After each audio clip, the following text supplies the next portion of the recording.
और इस वक्त की बड़ी खबर आपको हम बता दें, गुजरात से आ रही है, जहां पर मंत्रिमंडल को लेकर पेच फंस गया है। जी हां, करीब करीब सभी मंत्री हटाए जाने को, यानी कि नए मंत्रियों को लाना, नए चेहरों को लाने और पुराने चेहरों को हटाने को लेकर ये पेच जो है वो फंस गया है, क्योंकि करीब करीब सारे मंत्री हटाने पर चर्चा चल रही थी और इसी को लेकर यहां पर कलह तेज हो गया है। तो आपको बता दें कि पहले 2:20 समय दिया गया था मंत्रिमंडल विस्तार का। तमाम नए चेहरे जो है या जो भी मंत्रिमंडल होता वो शपथ लेता, लेकिन अब आज शाम हो सकता है मंत्रिमंडल का विस्तार। अब जो खबरें आ रही है उसके मुताबिक आज शाम को अब मंत्रिमंडल विस्तार हो सकता है, क्योंकि अब तक सहमति नहीं बन पाई है, क्योंकि ज्यादा नए चेहरों को लाने की बात कही जा रही है। बताया यह जा रहा था कि 21 से 22 मंत्री जो हैं वो शपथ ले सकते हैं भूपेंद्र पटेल के मंत्रिमंडल में, और ऐसे में इसको लेकर लगातार जो है चर्चा वो वहां पर जारी थी, चर्चा लगातार हो रही है। लेकिन बताया यह जा रहा है कि नए चेहरों को लेकर यहां पर नाराजगी है। गोपी गंगर हमारे संवाददाता हमारे साथ जुड़ गई हैं। गोपी, नाराजगी मुख्य तौर पर किस बात को लेकर? क्या ऑलमोस्ट सभी जो पुराने चेहरे थे उन्हें हटाने की बात हो रही थी? बिल्कुल, मैं आपको बता दूं श्वेता, जितने भी चेहरे हैं बहाना यही जा रहा है, जो सूत्र से जानकारी मिल रही है वो यही मिल रही है कि जितने भी चेहरे थे उनमें से 90% लोगों को हटा दिया जाएगा। यानी 90% जो मंत्री है उनकी कुर्सी गई और नए चेहरों को मंत्रिमंडल में शामिल कर दिया जाएगा। इस वक्त हम मौजूद हैं मुख्यमंत्री विजय रूपानी जहां पे रहते हैं, वहां पे उनके आवास के बाहर हम मौजूद है। यहाँ पे पूर्व मुख्यमंत्री से मिलने के लिए जो उनके कैबिनेट के मंत्री थे, ईश्वर पटेल, ईश्वर परमार, बच्चू खाबड़, वासण आहिर, योगेश पटेल, ये सारे लोग यहाँ पे पहुंचे हुए हैं।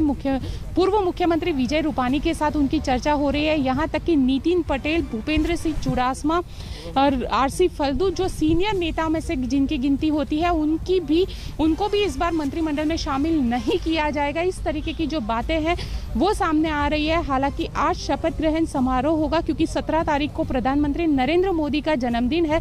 वैसे में अगर आज शपथ ग्रहण समारोह, क्योंकि तैयारियां यहाँ पे राजभवन भी बिल्कुल सामने है और राजभवन में भी जो तैयारियां हैं वो तैयारियां यहाँ पे हो रही है, तो वैसे में माना यही जा रहा है कि शपथ ग्रहण समारोह आज होगा, लेकिन आधिकारिक तौर पर जो टाइम पहले आया था वो टाइम अब नहीं है। बताया यही जा रहा है कि टाइम बाद में दिया जाएगा, लेकिन फिलहाल नाम को लेकर जो असमंजस है वो बनी हुई है। CR पाटिल के घर पर एक और जहां MLAs की मीटिंग चल रही है, तो वही जो पूर्व मंत्री है और जितने भी मंत्री हैं उनकी मीटिंग यहाँ पे पूर्व मुख्यमंत्री विजय रूपानी के साथ हो रही है। तो कहीं ना कहीं अगर हम कहें तो एक बगावती सूर अगर कहे गुजरात बीजेपी में, वो अब उठने शुरू हो गए, क्योंकि अगर नो रिपीट थ्योरी पे काम होगा तो एक भी मंत्री रिपीट नहीं किया जाएगा। और नो रिपीट थियरी से हो सकता है कि जो मंत्री कांग्रेस से आए और बीजेपी में जुड़े थे और जो सालों से यहाँ पे काम कर रहे थे वो काफी नाराज होंगे। बिल्कुल, तो अभी आपको बता दें कि पूर्व मुख्यमंत्री जो हैं विजय रूपानी, उनके घर में इस वक्त बैठक, जो भी नाराज मंत्री हैं या वो तमाम लोग वहां पर पहुंचे हुए हैं। आपको बता दें कि इससे पहले कल हमारी विजय रूपानी से भी बातचीत हुई थी। क्या कुछ कहा था उन्होंने, क्योंकि उन्होंने भी अपना पद छोड़ा है, उसको लेकर भी, CM ना रहने को भी लेकर क्या कुछ कहा है, सुनिए। हाल ही में मुख्यमंत्री पद से इस्तीफा देने वाले पूर्व मुख्यमंत्री विजय रूपानी जी इस वक्त हमारे साथ मौजूद है, उन्हीं से बातचीत करते हैं। सर, ये बताइए इस्तीफा देने की जरूरत क्यों पड़ी?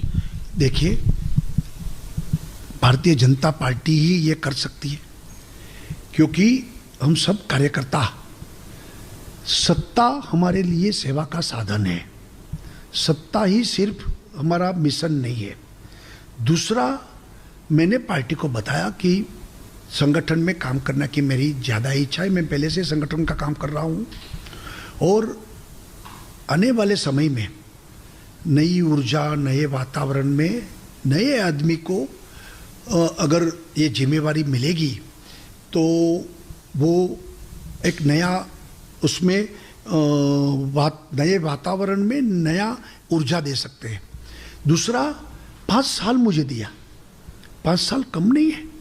मैं आपके माध्यम से मोदी जी और अमित शाह जी का आभार व्यक्त करता हूं कि मुझे 5 साल का गुजरात की जनता का सेवा करने के लिए जो मौका दिया वो पर्याप्त है मेरे लिए। सर, इस्तीफा देने के लिए कब कहा गया? क्योंकि एकदम सडनली ये हो गया कि आप पहुंचे राजभवन, अचानक इस्तीफा हो गया, हर किसी के लिए ये सवाल था। एक्चुअली अगले रात को मुझे हाईकमान ने बताया और मैंने दूसरे दिन दे दिया। सर, आपके लिए कहा जाता है कि आप काफी संवेदनशील है। आपकी बेटी ने भी ये कहा कि क्या संवेदनशील होना गुनाह है क्या राजनीति में?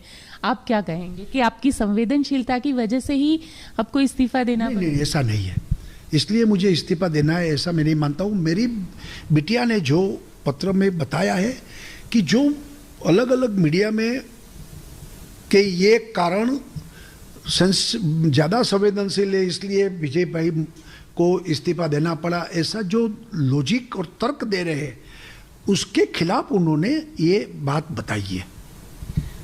सर, अब बीजेपी में खुद को कहाँ देखते? कहीं संगठन में आपको जगह मिलेगी या फिर किस तरीके के होगा? एक्चुअली मेरी इच्छा है कि संगठन में मैं अपना ज़्यादा काम करता रहूं, लेकिन पार्टी जो तय करेगी, मैं पार्टी के एक कार्यकर्ता सैनिक के नाते जो काम मुझे देंगे मैं करूंगा। सर, कहीं एक सवाल लोगों के मन में ये भी खड़ा होता है कि क्या आपके चेहरे पे पार्टी 2022 का चुनाव नहीं लड़ना चाहती थी या जातीय समीकरण को ज्यादा महत्व दिया गया इसलिए पाटीदार मुख्यमंत्री को लिया गया? नहीं, ऐसा नहीं है। मैंने बताया नहीं कि 5 साल मेरे लिए पर्याप्त थे और 5 साल में मैंने पार्टी ने मुझे जो मौका दिया, मैंने ही पार्टी को बताया था कि अब मुझे पूरी पर्याप्त समय मिला है और संगठन में काम करने के लिए मेरी इच्छा है। नए मुख्यमंत्री नई ऊर्जा के साथ नई विकास के ऊंचाई सर करें, इसके लिए उनको भी समय मिलना चाहिए, तो ये राइट टाइम है। सर, आपने कल बताया था कि आप अब भी सीएम एक कॉमन मैन। मैं पहले भी सीएम था, आज भी हूँ, कल भी रहूँगा। सीएम का मतलब कॉमन मैन, और जब मैं सीएम था तभी भी मेरा वर्तन व्यवहार कॉमन मैन जैसा ही था। आज भी हूँ, कल भी रहूँगा। सर, गुजरात की राजनीति में देखने मिलेंगे या अब देश की राजनीति में आप देखने मिलेंगे? मैंने बताया था उस वक्त भी कि पार्टी जो जिम्मेवारी देगी मैं करूँगा। अगर बूथ, ये जो छोटा यूनिट रहता है हमारा, उसके भी जिम्मेवारी देंगे तो बूथ में ही काम करूँगा मैं। चलिए, ये थे गुजरात के पूर्व मुख्यमंत्री विजय रूपानी जी, जिनका कहना है कि अगर पार्टी उनको कहेगी कि बूथ लेवल पे काम करना है, यानी छोटे से छोटी जिम्मेदारी भी उनको दी जाएगी, तो वो जरूर करेंगे। कैमरामैन साजिद आलम के साथ गोपी घांगर, गांधीनगर, आज तक। तो आज गुजरात में मंत्रिमंडल विस्तार होना है, शपथ ग्रहण होना है, लेकिन आज शाम को अब ये शपथ ग्रहण होगा। 2 तस्वीरें आपको हम दिखा रहे हैं। चर्चा, बैठक चल रही है, कई नए चेहरे शामिल होंगे। बताया जा रहा है लगभग 90% नए चेहरे शामिल होंगे। इसी के साथ रुकेंगे यहां पर एक छोटे से ब्रेक के लिए। बने रहे हमारे साथ, देखते रहिए आज तक।